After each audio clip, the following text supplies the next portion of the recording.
Halo, selamat datang kembali di kelas sosiologi. Tetap sehat dan tetap semangat. Kali ini melalui video singkat ini, kita akan menjelaskan tentang interaksi dan tindakan sosial. Apa itu interaksi? Kita mulai saja. Yang pertama, ada beberapa ahli menyebutkan tentang pengertian interaksi sosial, di mana Surjana Sekanto menyebutkan bahwa hubungan-hubungan sosial yang dinamis, artinya selalu terjadi ya pergerakan di sana, selalu ada proses di sana yang menyangkut hubungan antara orang per orang, antara kelompok manusia, maupun antara orang per orang dengan kelompok manusia. Maksudnya adalah individu dengan individu, kelompok dengan kelompok, individu dengan kelompok, seperti itu. Ada proses yang terjadi di situ timbal balik. Nah, itu kesimpulannya. Kemudian kita langsung saja, ada yang disebut dengan syarat terjadinya interaksi, yaitu melalui kontak dan komunikasi. Apa itu kontak? Nah, kalau kita berbicara tentang kontak dan komunikasi, apabila terjadinya kontak, belum tentu terjadi komunikasi. Tetapi kalau terjadi komunikasi, itu otomatis sudah terjadinya kontak, di mana kontak itu bisa berupa isyarat yang terjadi. Nah, kalau kontak itu lebih mengarah kepada orang yang melakukannya tersebut, artinya di situ cara berinteraksinya. Sedangkan komunikasi itu proses penyampaiannya. Nah, seperti itu ya. Kalau kita bicara tentang kontak, berarti itu melalui cara-cara seseorang untuk melanjutkan ke arah komunikasi. Nah, seperti itu ya singkatnya.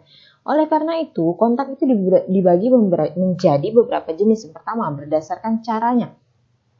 Tentu saja ada kontak langsung secara fisik. Artinya seperti kalau kita sekolah tatap muka misalnya. Nah, kontak tidak langsung terjadi melalui media. Misalnya media telepon seluler. Nah, seperti kita saat ini, kontak tidak langsung terjadi melalui media. Berikutnya berdasarkan sifatnya. Kontak itu terjadi, sifatnya itu maksudnya lebih ke arah apakah terjadi di antara jumlah orang yang banyak atau tidak. Nah, antar individu, antar kelompok, antar individu dan kelompok. Kemudian berdasarkan bentuknya itu adalah ada kontak positif dan itu belum ibu tulis, ada kontak negatif. Kontak positif ini artinya di sini terjadi proses yang baik. Tentu saja kalau negatif itu tentu saja bukan proses yang baik. Ibu ambil contoh ya, ketika kita berbicara tentang kontak yang negatif. Ketika kamu mau bersalaman, berjabat tangan dengan gurumu misalnya. Tapi gurumu mencuek, mengabaikanmu. Nah, seperti itu tanpa berbicara satu kata patah pun, kamu mau bersalaman, tapi ternyata gurunya tidak meresponmu. Nah, akhirnya padahal gurumu melihatmu misalnya ya. Nah, itu kan menunjukkan bahwa terjadi kontak yang negatif karena akhirnya menimbulkan persepsi-persepsi atau prasangka-prasangka yang buruk juga.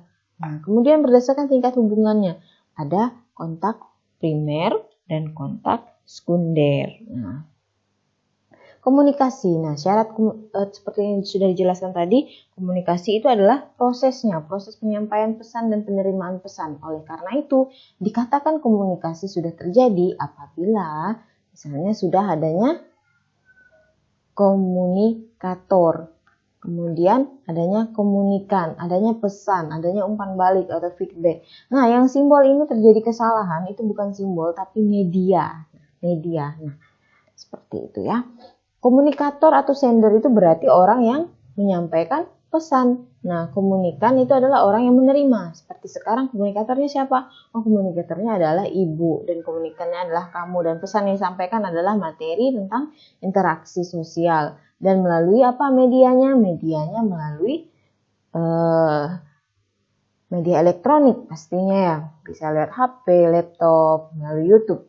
Nah, kemudian ada umpan balik. Umpan baliknya apa? Nah, ketika nanti kita terjadi diskusi misalnya, ataupun kamu bertanya tentang bagaimana kelanjutannya, apakah ada tugas dan sebagainya. Seperti itu ya.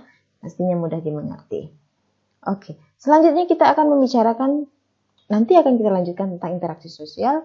Sekarang kaitannya ketika ada interaksi, tentu saja ada tindakan. Nah, tindakan itu ada disebutkan tindakan sosial. Tindakan sosial itu adalah suatu tindakan yang mempunyai makna. Tindakan yang diperlakukan seseorang dalam memperhitungkan keberadaan orang lain. Ibu ambil contoh. Ketika kamu mandi, kamu bernyanyi kencang sekali.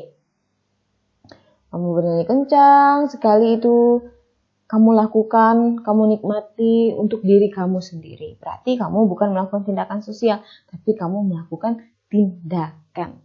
Akan berbeda ceritanya ketika kamu nyanyi dengan suara kencang sekali, kemudian tetangga kamu merasa terganggu, nah kamu sudah melakukan tindakan sosial. Karena apa? Sudah mempengaruhi dipengaruhi dan mempengaruhi keberadaan orang lain. Nah, seperti itu ya. Nah, ada beberapa tipe tindakan sosial. Yang pertama itu ada tindakan sosial instrumental, kemudian tindakan sosial berorientasi nilai, kemudian ada tindakan sosial tradisional, dan tindakan afektif. Apa aja sih pengertiannya? Nah, tindakan sosial instrumental, kita masuk ke instrumental. Itu adalah tindakan menyesuaikan antara cara dengan tujuan yang akan dicapai. Nah, maksudnya apa ini? Kenapa? Ibu ambil contoh ya. Misalnya kamu mengikuti les bahasa Jerman. Nah, tujuannya apa? Biar kamu bisa nanti mencari beasiswa untuk kuliah ke Jerman. Nah, seperti itu. Itu tindakan sosial instrumental. Nah, artinya jika kamu ingin mendapatkan sesuatu, maka kamu menggunakan cara yang sesuai juga. Makanya dikatakan di sini bahwa tindakan ini menyesuaikan antara cara yang digunakan dengan tujuan yang akan dicapai. Nah, kemudian ada tindakan sosial berorientasi nilai. Nah, ini artinya tindakan itu memperhitungkan manfaat, tetapi tujuan yang hendak dicapai tidak terlalu dipentingkan. Nah, seperti apa contohnya? Oh, seperti contoh orang menjalankan ibadah haji agar misalnya salah satu dari 5 rukun Islamnya itu lengkap. Artinya ada nilai-nilai tradisional di sana yang ingin dicapai. Nilai-nilai religiusnya di sana. Itu berorientasi nilai. Artinya nilai religiusnya yang diambil. Kemudian tindakan sosial tradisional. Nah, ini adalah suatu kebiasaan yang berlaku dalam masyarakat tanpa harus menyadari alasannya. Contohnya, seperti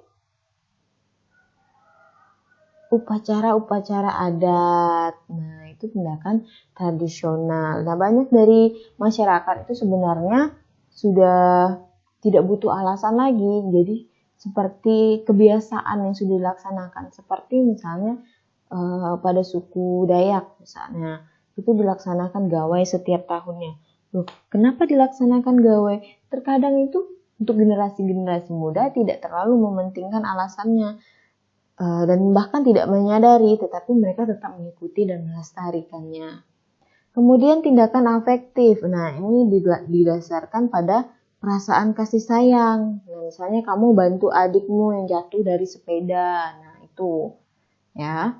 Baik, cukup sekian dulu. Sampai jumpa minggu depan, karena minggu depan kita akan membahas tentang faktor-faktor penyebab terjadinya, faktor-faktor pendorong atau pendukung terjadinya interaksi sosial. Nah, itu akan cukup panjang juga penjelasannya.